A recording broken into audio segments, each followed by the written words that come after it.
York City is not exactly perfect, but it just got worse. Way worse.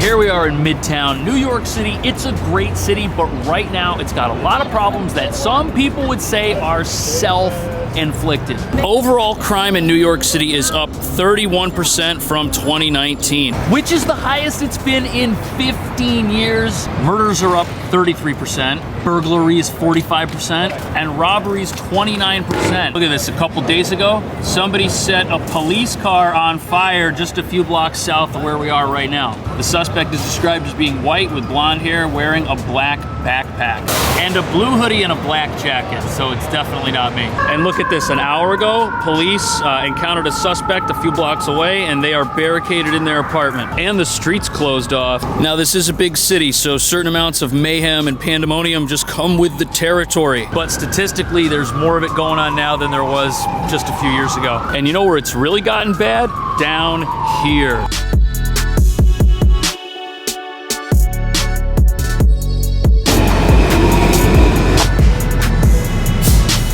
When the year started, in January, crime in the subway was up 22%. And it was at this point that the city decided enough was enough. They had to beef up security so that people would feel safe enough to use this thing, which the city kind of needs to operate. Security guards, police, cameras, just an overall security presence. And the trick was to give out tickets for things like fare evasion, a step in the right direction, disorderly conduct, smoking, basically any and all minor infractions. See, we've got some security guys over here watching the gate right there on the side. Usually these gates are where people sneak in without paying. And just that by itself, the fact that people can come in here without paying means that they could be in here for a purpose that doesn't involve taking the train, which is what it's supposed to be for. You took the subway today? I did, for the first time in a long time. For the first time in a long time. What is it that brought you back? Well, it is the quickest and cheapest way to travel in New York, but I had a recent injury, so I couldn't travel for a bit. But before that, too, I just found it less safe and less pleasant and a lot less clean.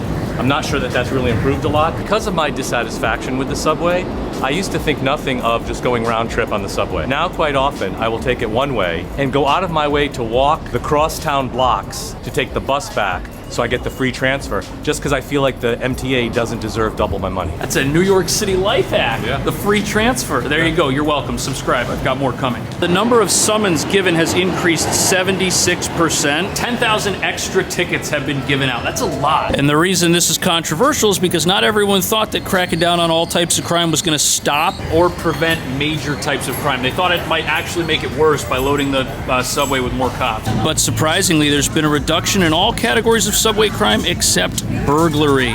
You know, where like your phone, your watch, your valuables, where that stuff gets stolen. Keep your phone in your pocket. And at a minimum, keep your eyes open because you never know what could be happening at any moment. There's a lot of traffic on the platform. You could wind up on the tracks. A great safety tip is to do this, stand with your back to something or up against an object like one of these barriers. That'll stabilize you in case you get bumped, because that is a long way down. But even though there's increased patrols and things seem to be working, it might be too soon to celebrate. The New York Times did a piece on how female subway ridership has continued to decline, and that makes sense. Mobility is a big issue for a lot of people. And look, this is my wife, this is my daughter right here. They're not even able to get into most subway trains because of the stroller. And since she's got these two cute little girls with her, I'm happy that she's not adventurous enough to want to take the subway, especially now. There's not that many elevators, the staircases are long, they can be kind of dangerous, the escalators are super narrow. It's really tough to get around unless you've got two legs and you're by yourself. One of the things that people have a question about is whether or not the subway's safe. What do you personally feel? There's no wrong answer. I'd rather take my e-bike everywhere, to be honest. Oh, you ride bikes too? Yeah. My man, Smart man right here. Randy, you're a photographer here in New York? Yeah. If people want to see the city, they should follow you? Well, if you want to see anything, you should follow me. PG-13, right? Definitely. But even though subway crime is uniquely New York City because it's one of the few major cities with a subway like this, there are other types of crime that have fallen out of favor everywhere else in America but are actually on the rise here, if you can believe that.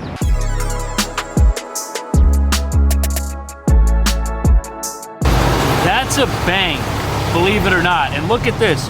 42% increase in bank robberies. That's what New York City is experiencing right now. That's crazy. Bank robbery. The old smash and steal the cash. Recently, a TD Bank in Midtown was robbed. They got $760. It's not exactly what you think of when you think of a bank robbery. Recently in Queens, robbery suspects hit 3 banks in 1 hour. They got $1,200 from a Citibank, no money from a Ponce bank, and then they got $230 from the final bank. That really is not a lot of money for what you'd consider to be a high dollar potential crime. And to me, it doesn't make any sense at all why this type of crime is going up in New York. In the 1960s, bank robberies would bring in about $38,000 on average for the criminals. But in 2019, the average was about $4,200, and that figure from the 60s is inflation adjusted. So to find out why this was happening, I asked the Microsoft Bing chatbot, and it told me that bail reform was a possible reason. That's a law in 2020 that ended cash bail for nonviolent offenses. And then look, it told me where there was a nearby TD Bank without me even asking, in the exact same sentence. I asked it why bank robberies are up, and it told me that where there was a bank. But look at this. Apparently, one of those Brinks ATM trucks was hit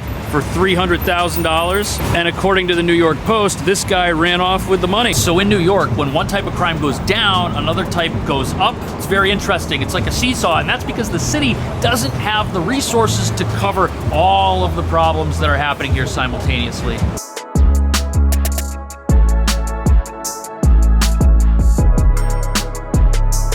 The reason there's so many police cars on the street is because we're by the Midtown precinct on 30th and 7th Avenue.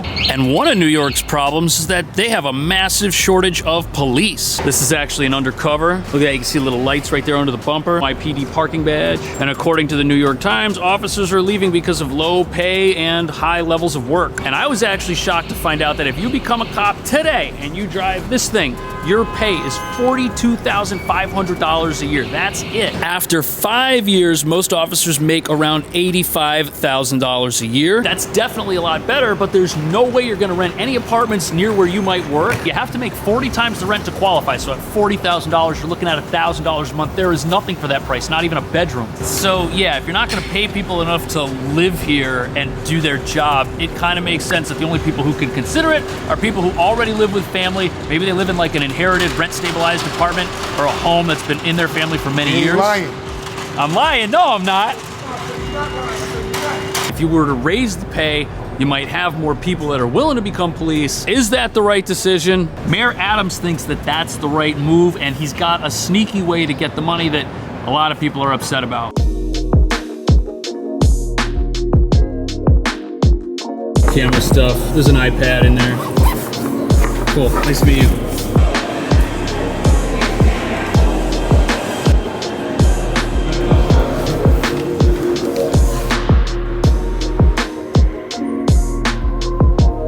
So the mayor thinks the money for the police is here at the library, somewhere in this massive, beautiful building. The mayor's goal is to reduce funding to libraries to free up money for other things. There are more than 200 libraries in the city, and this one here by Bryant Park's probably the biggest and the prettiest. Libraries also receive 35 million annual visitors. Now I get it. If the city's in trouble and there's money over here that you could use for something else, you might see an immediate reduction in crime. Of course, if you take all the money you have and just pour it into one thing.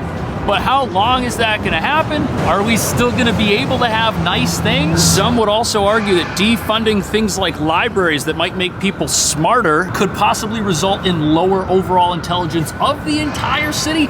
That might lead to more crime. You might be so dumb that you don't even know what crime you just committed. And all these problems that the city has, they're just causing more problems because people don't want to come to their offices. And apparently work from home is costing the city $12 billion per year in lost revenue because big office towers like this are not always being used. And all that foot traffic for restaurants, for local stores, trendy hats and scarves, it's not here what it used to be. Apparently the average worker spends $4,700 a year on stuff. They spoke to one food truck owner who said if it's a Monday or a Friday, there's no point in even being open. That wasn't the case just a few years ago, and it doesn't look like this is going to reverse itself at any point in the near future because the city itself isn't as inviting as it used to be. These are graphs of some of the biggest office buildings in the city, and when they're busiest, they all kind of have a bell curve. slow in the beginning, then it picks up, and then Friday it's, you know, everyone's home. But even if they fix it and recreate conditions where work from home's not really that big of a deal, it's already happened. It might be too late. It's definitely too late for my company.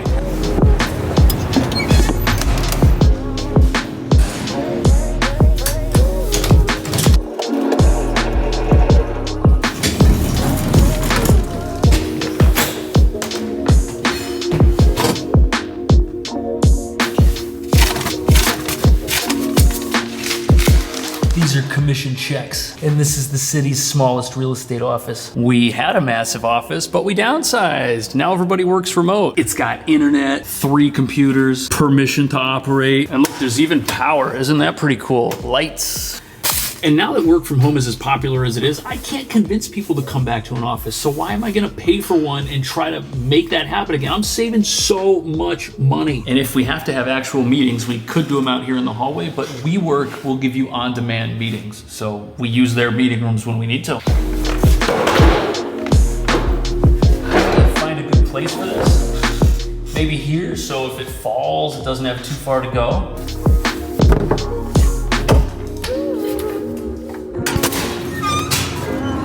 They say that wisdom is always found in the back of a UPS van. Is that true?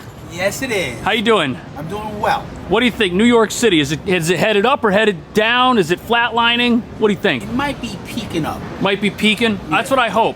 That's what I hope. We'll see for summer 2023. Thanks for watching. Subscribe. I will see you in the next one.